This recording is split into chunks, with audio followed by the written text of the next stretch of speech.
Whether you're a Russian petro crook or the world's most moneyed soccer mom, your car is here. Let's drive the 2013 Mercedes G63 AMG and check the tech.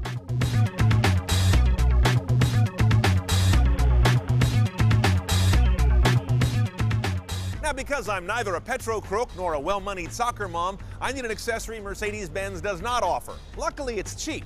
A bag.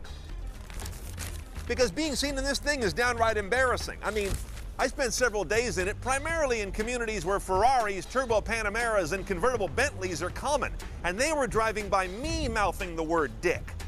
The vehicle has not changed much since 1979, making it the oldest platform that Mercedes still sells.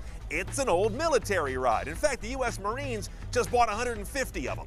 Now, normally I give you some spotter tips on how to identify the vehicles that we shoot. This one should be relatively easy. It's really tall, it's really square, it's got exposed external hinges, and it's unforgiving in its size and mass. They only make one version for consumers these days. It's what they call this long wheelbase wagon that actually has 4 doors and a second row. But it's not exactly a cargo hauler. It doesn't flatten down to haul sheetrock or plywood. It just lets you put more stuff in the back, like AK-47s if you're on assignment. And that back door swings charmingly like a barn door, not lifting up like a liftgate. Now, spot the AMG version by the big 5-spoke alloys, the badge work that calls out the engine, we'll get to that in a minute, and these audacious dual side pipes. Who does that anymore? Now, before we get to any of the tech, your first indication that this car is riddled with practical quirkiness is down here. Either the world's smallest basketball net or someone left their codpiece here to dry. In fact, it's a cup holder, and you might laugh until you see it work. It's actually brilliant because it takes all the vibration of the road out of your coffee so nothing ever splashes out of there. I love these people. How'd they ever lose that war? Okay, on to the electronics. Command display, 7-inch, non-touch. It's a Mercedes. They don't want any fingerprints on the screen. Nothing in here is dramatically new in terms of tech, but it's all standard. For this price, it better be. The nav system looks really good. They keep upgrading the map quality. They do a decent job with 3D buildings. You can also get Google Search and Google Street View on here with the Mercedes-Benz MB Apps Suite, which is free for 3 months, then you got to pay for it. That will include web search, Google local search with Street View, as I mentioned, Yelp ratings, Facebook, and also the ability to send destinations to the car. We've reviewed it before. It works pretty well. Now, in terms of media, all the hits of modern tech are here and a few that aren't hits. Your media interface on the screen there is actually this set of pigtails in the console. You've got an iOS 30 pin on there right now. Here's a female aux. I believe you can swap this out for other connectors. You've also got USB down here right next to it. You've got Bluetooth streaming as well. 10 gigabytes of the hard drive are available for media, and there's a card reader in here somewhere, but I would never use that, so I didn't go looking. And of course, AM and FM radio both have HD on them. Satellite radio's in here as well. One way to go on the audio here, it's going to be stock with Harman Kardon Logic 7, 5.1 support as well, 450 watts, 12 speakers around the cabin. Nothing to option or modify there. Now, in terms of driver assistance tech, Mercedes likes to assume you know how to drive, so most of it is passive. We have adaptive cruise control to set distance and speed. There's blind spot warnings. They use these little lit up triangles in the mirror. There's no correction, and there's no lane departure or correction for that either. Camera tech on this car is relatively pedestrian. You've got a backup camera, which is very handy, except you've got a spare hanging off the rump, and it's very hard to judge the distance of that thing because it's right up in the foreground of the camera. Overhead, a steel sunroof, no silly glass moonroof. You're not going to open this thing up for a breeze. You're going to open it all the way so some mud will splash off those big tires and get in your hair, or you're going to leave it closed so the bullets ricochet off the roof.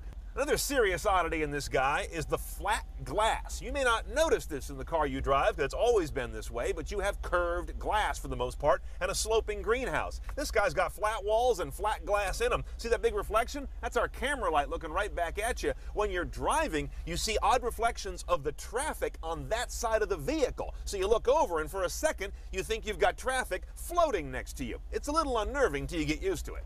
Oh, now Mercedes raves about this shifter being a wonderful piece of AMG innovation. I don't see how. It looks more to me like Prius innovation adapted to a Mercedes. It's one of these little delicate electronic detent shifters for reverse, neutral, and drive, but then for some reason park is a button.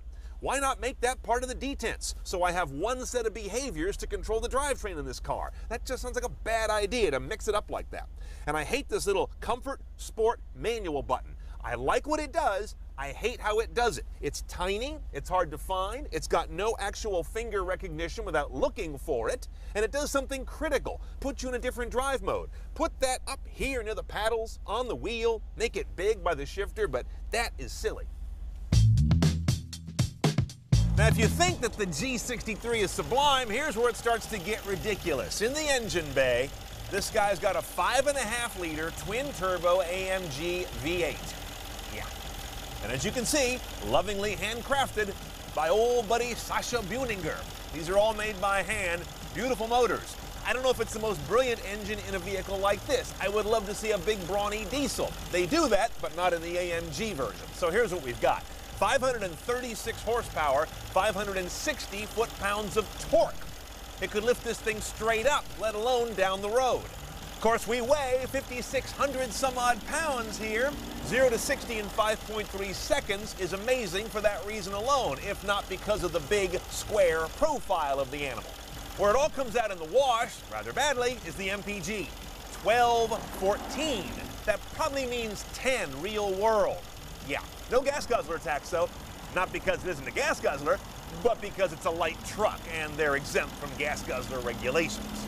All this power always goes out through a 7-speed sport automatic. Again, a weird thing in a vehicle that is so off-road centric. And does it drive all 4 wheels? Of course it does.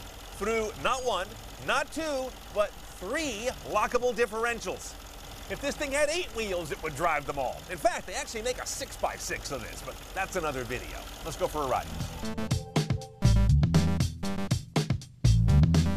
Well, I don't know if I could possibly flex this vehicle. It's so damn off-road capable. Think about it. Twin turbo, 2 banks of 4 cylinders each, and that big V8. We've got body-on-frame construction, 2 solid axles, 3 locking diffs. If you need heavier gear than this, it's probably going to get delivered in a C17. You know what's the most eerie about taking this thing off-road? Nothing squeaks, nothing rattles. This really is a bank vault on wheels. Now on pavement, this thing prints tank. It's built like one, but you also get a lot of road feedback like one. The vibration and noise make it frankly tedious to drive on an everyday basis. And that barn-burning engine is very muted in any of the automatic modes, but drop it into manual and get on those paddles and everything changes. It's a vicious big boy, as is that exhaust note that you would much more expect coming out of a 63 Vet than a 2013 Benz. Okay, let's price this guy. Pretty simple. 135 grand, right around there delivered, and there ain't no options to speak of. Not seen that style. Everything's in there already. But there are some additional costs. About 70 grand for a rose gold Audemars Piguet because you're a petro crook and that's what you wear. Or 15 cents for a bag. That's how I roll.